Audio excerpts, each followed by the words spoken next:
Lucifer, Satan, the devil. The very name conjures up many medieval images in the minds of most people. Unfortunately, in today's enlightened society, far too many people laugh and consider a literal personal being as foolish superstitions of uneducated people. When I come across such attitudes, I sometimes wish I could let these people sit in on a deliverance.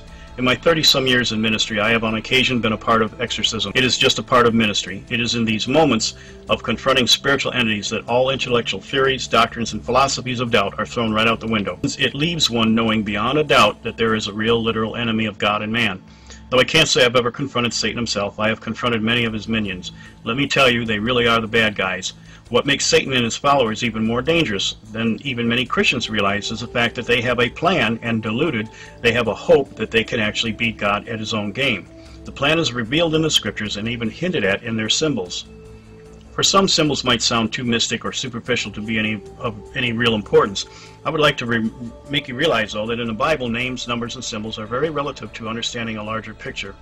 They are not shrouded in some deep hidden mysteries understood only by a few. They are consistent in their use and interpretable by their defined contextual use. In the same manner, Satan has his own symbols with their own meanings. Pictured are two popular occult symbols. The first one, the Ouroboros, might signify what I believe is Satan's ultimate goal, the snake wrapped around to form a circle with its own tail in its mouth. Satan, as the serpent, desires to complete this linear existence into an eternal one by wrapping his beginning in the act in the Garden of Eden to his own end, eventually sometime in the future, perhaps 2012, according to his own will, purged from all that is God's, including his people. He also has the five-pointed star, the pentagram, indicating a five-point plan based on Isaiah 14th chapter on how he will establish this desired goal. It has always been assumed that Lucifer rebelled and fell in some ancient time past before the creation of man. There are no actual scriptures to indicate this. The only vague reference would be the two words tohu and bohu used in Genesis 1:2. The prior rebellion was used to explain this destructive state of earth before creation or recreation, commonly known as the gap theory. Understanding the idea of wrapping time from beginning to end together does not require a previous rebellion in some ancient time past. As I have said in my parallel dimension video, that this idea filled an apparent gap but was based on conjecture alone. I believe the scriptures make it quite clear when and where and why Lucifer fell to become Satan. The prophet Ezekiel, while directing a lamentation to the king of Tyre, reveals much about the original position, ministry, and dominion of Lucifer. We also see the flaw in his nature at the very creation and his eventual fall at the end. Typical to prophecy is as God is directing a message to the prophet in his own time, he trails off into a future prophetic one, and this is what we see here in Ezekiel 28:13 through 19. Thou hast been in the garden of God. Every precious stone was thy covering, the sardius, topaz, and the diamond, the beryl, the onyx, the jasper, the sapphire, the emerald, carbuncle, the gold, and the workmanship of thy tabrets and of thy pipes was prepared in thee the day you were created. You are the anointed cherub that covers, and I have set you there. I have set thee so. You were upon the holy mountain of God. Thou hast walked up and down in the midst of the stones of fire. You were perfect in your ways from the day that you were created, till iniquity was found in you. By the multitude of your merchandise they have filled the midst of you with violence. You have sinned, therefore I will cast you as profane out of the mountain of God, and I will destroy you, O covering cherub, from the midst of the stones of fire. Your heart was lifted up because of your beauty. You have corrupted your wisdom by reason of your brightness. I will cast you to the ground. I will lay you before kings, that they might behold you.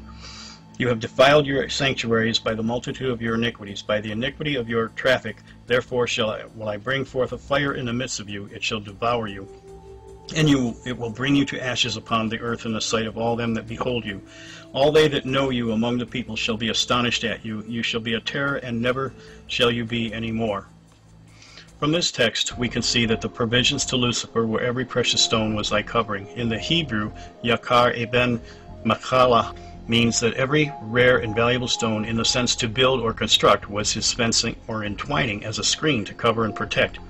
In a sense, these stones are construction elements used to build. What is being built is a fence, intertwined like a screen for the purpose of protection.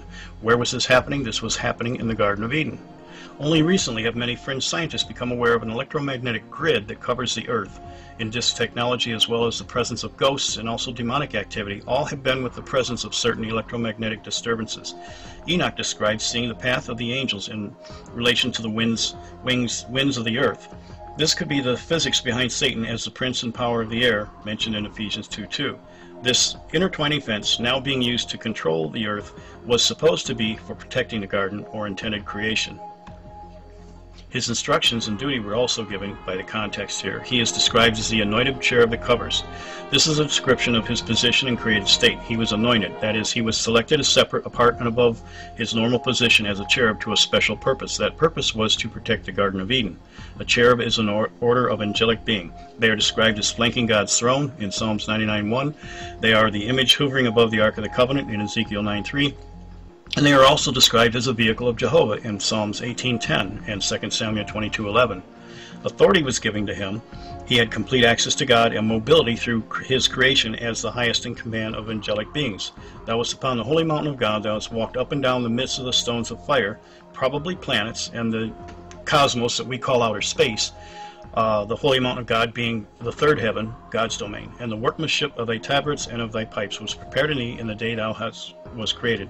Thou wast perfect in thy ways from the day that thou wast created till iniquity was found in thee. And of course, being ruling over the Garden of Eden, he also had dominion or domain as a super cop in a sense to God's creation on earth.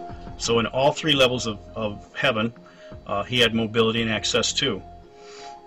The workmanship or ministry, as in the sense of a job or duty, of the tambourine and of thy pipes or bezel, a facet to hold a gemstone, was instilled into him at his creation. This is a rather poetic way of describing his special abilities Lucifer was endowed with. If you think of the function of a tambourine, by shaking and striking with one hand and shaking with the other, you produce a sound that creates rhythm harmonious to the surrounding accompaniment. A bezel is for the purpose of holding and securing something valuable in place. Shaking, striking, and holding to produce harmony, balance, and protection of God's creation was Lucifer's natural ability. The name Lucifer meant light bearer.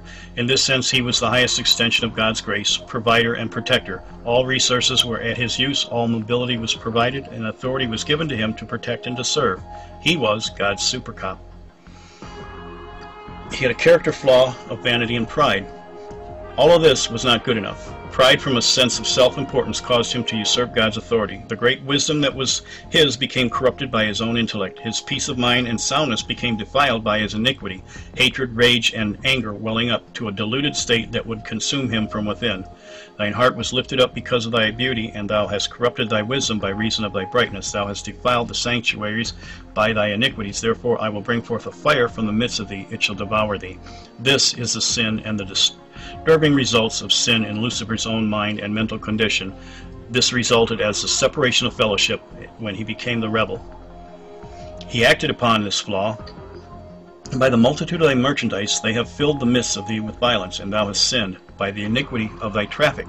It can be understood from this mention here that Lucifer made merchandise of God's knowledge and traded it for the inheritance of Adam and Eve.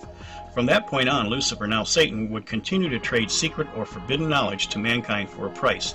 That price being the ability to manipulate and exercise power and control according to his will over their lives.